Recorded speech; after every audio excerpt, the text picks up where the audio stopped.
Hey, welcome back to the channel. I appreciate anybody looking at this and positive comments would absolutely be appreciated. Negative comments, you can just move on.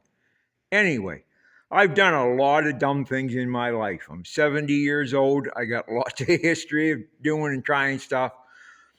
What you're looking at there is my 185 Allis Chalmers pulling tractor. Has a 301 diesel engine in it. Got a 450 pump on it. Got a HX35 turbo on it. Got big injector lines. Got the big injectors. That tractor right now is running at its peak. It has never run this good before. I should just let it alone and run what I got. But again, I've done stupid stuff in my life, and this is probably another one of them. Well, this is going to be another one of them eventually. But I'm getting tired of getting run over by the guys with the Cummins motors and the big souped up motors and stuff. I'm pulling in a modified farm stock class, which means you've just modified the engine, but still it's a basic farm tractor.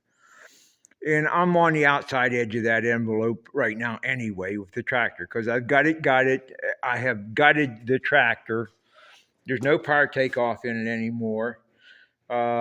Everything's missing out of the back. There's no hydraulics on it anymore. There's nothing farm tractor per se. It's a tractor, not a farm tractor. Anyhow, so here's what I'm planning.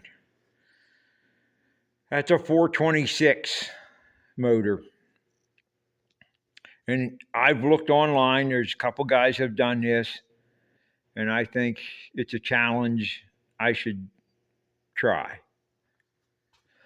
Put that 426 in this tractor, and I think she'll run even better. And then I'll give that. I may not beat them Cummins guys, but I'll give them a run for their money anyhow. So I'm just getting started on this. I just bought this motor 3 months ago or so. Has been setting for numerous years, from what I'm told. It's out of an N5 Gleaner combine. So my starting point here is I got to get the motor to spin over. It's free. It wasn't locked up. So the motor's free. That's not an issue there.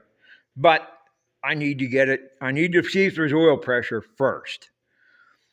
And if I can get oil pressure, then I can move on with everything else. If I don't have oil pressure, then I've got to get into the motor. But I tell you, I have already done it. I've spun it over, and I have got oil pressure. But I'm going to show you how I did it. There's my two 12-volt batteries hooked in parallel. Let's see. No. Yeah, that's parallel. Series would be 24-volt. That's parallel, I'm pretty certain. Hot to hot, negative to negative. Negative, grounded on the block over here, grounded on the block, positive onto the starter over there. And then this is these wires right here run up here to my remote starter switch. Just bought that at Harbor Freight. I had one before and for years, and it finally gave out. Wouldn't work anymore. And I was looking for one, was going to buy one. Then it come up, Harbor Freight had them.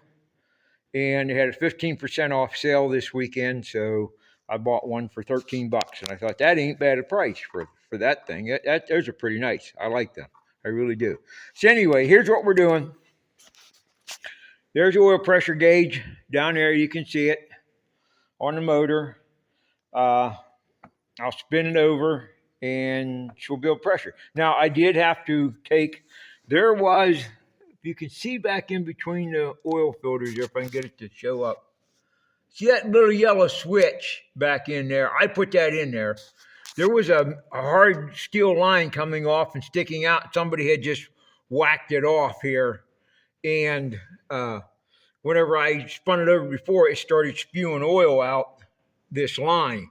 And I thought, well, I can't have that. So I took and found I needed a 1/8 pipe plug, and I had every other size of plugs except a 1/8, but I did have that switch that's back in there, and it's a 1/8 pipe. So I just screwed that switch in there to plug the hole. And between that and I took this gauge off and spun it over till it started spurting oil out. I had spun it the first time and I wasn't getting any oil pressure. So I thought, well, maybe it's got an airlock in it or something. I took that out till it started spurting oil. Then I put this gauge back on and then it started to build oil. I put 15W40 in here because that's what I'm going to run in it. I took little over 3 gallons of oil for the motor. It was empty when I got it because I think it had a long drain hose on it, and one of the fittings on the drain hose was real loose, and I figured it probably leaked out of that fitting when somebody took the motor out. Other than that, we should be ready to try and spin her over and see what happens. Now, having trouble with the starter, like I say, this thing hasn't run in a long time, so see if she'll crank first. There, well, I left off. Okay, I had to let the batteries charge up. They were getting down too low and didn't want to spin the motor over. Engage the starter to spin the motor over. So here the batteries are charged up now. Been about an hour later or so. Got my button here, my starter button. Going to give it a try. So here we go. We'll see if she... There we go.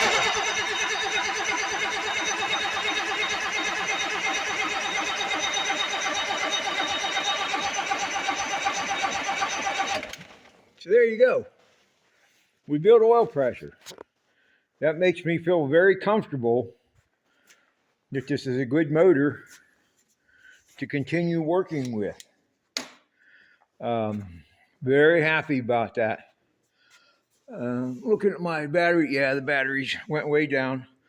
I'm going to guess, I've never been around a gleaner combine, but I'm going to guess this thing had either two real big batteries or one big battery. When I say real big, I mean these are, let's see, that one's a 900 cranking amp. That one's like a 570 cranking amp.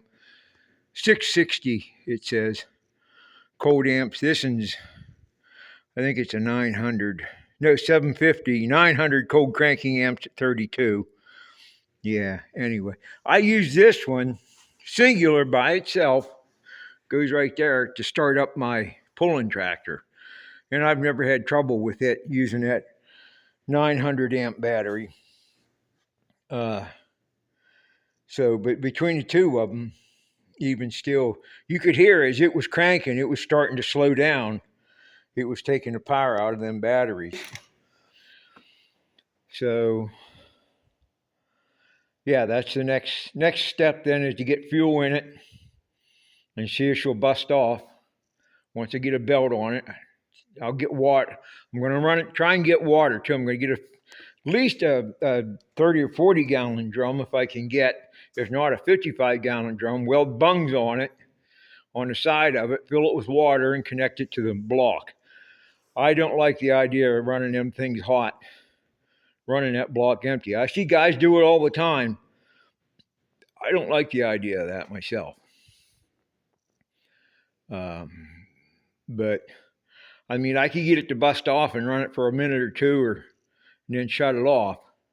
But I've seen guys, on YouTube run them things for 5 minutes with no water in them, revving them up and stuff like that, creating all kinds of heat. And I'm thinking, why are you doing that, man?